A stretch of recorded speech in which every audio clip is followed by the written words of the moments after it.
நம்ம நாட்டுக்கு ஜெய் சொல்றோம். சரிங்களா? பாரத் மாதா கி ஜெய். இன்னைக்கு யாருடைய பிறந்த நாள்?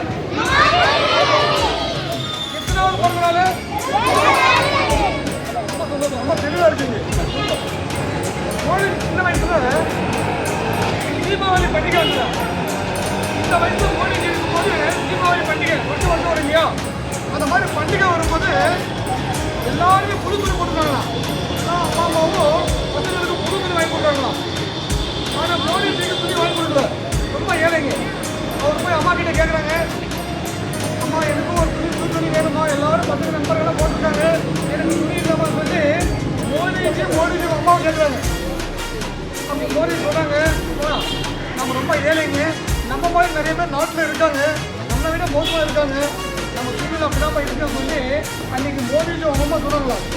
அதுக்கு மோடிஜி அன்னைக்கு முடிவெடுத்தாங்களாம், என்னுடைய நாட்டில் இதுக்கு மேலே யாருமே ஒரு பண்டிகை வேண்டாம் புது துணி இல்லாமல் இருக்கக்கூடாது, அப்போ வரைக்கும் நான் ஓடினே இருப்பேன், வேலை செஞ்சுதான் இருப்பேன். அப்போ தொடங்கலாம் மக்களுக்காக சேவை இன்னைக்கு கிடைக்கும், ஒன்றுமே இருக்காது. நாடு நல்லா இருக்கணும், நாட்டில் இருக்கிற எல்லாருமே நல்லா இருக்கணும். நரேந்திர மோடி அவர்கள் அவங்களுடைய பிறந்த நாள் நம்ம பாரத நாட்டை மட்டும் கொண்டாடுறோம், கொண்டாடிட்டு இருக்கோம். மோடிஜிக்கு ரொம்ப பிடிக்கிறாங்கன்னா வருங்காலத்தில் நீங்களே தூண்டல் இந்த நாட்டுக்கு. அந்த மாதிரி நரேந்திர மோடி பிரதமர் இருக்காரு இல்லையா, அவருடைய பிரதமர்ல அவருடைய அமைச்சர்கள் இருக்காங்க, கிட்டத்தட்ட ஒரு 30-40 அமைச்சர்கள் இருக்காங்க. ஒரு காலத்துல அமைச்சர் ஆகணும்னு சொல்லி டெல்லிக்கு போயிட்டே இருப்பாங்க, மத்திய அமைச்சர் ஆகணும்னு சொல்லி. ஆனா இன்னைக்கு அவரோட அமைச்சர்ல எனக்கு வேணா உனக்கு வேணான்றாங்க. காரணம் என்னன்னா அவ்வளோ ஸ்ட்ரிக்ட், அவ்வளோ நேர்மை, அவ்வளோ தன்மை.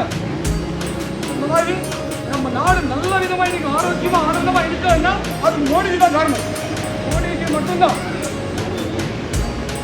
நீங்களும் வருங்காலத்துல நமக்கு யாரு உதாரணமா இருக்கணும்னா மோடிஜி உதாரணமா இருக்கணும்.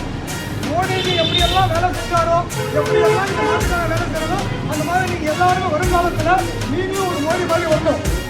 அதுக்காக நீங்க எல்லாருமே வேலை சொல்லி கேட்டுக்கிட்டு உங்கள் அனைவருக்குமே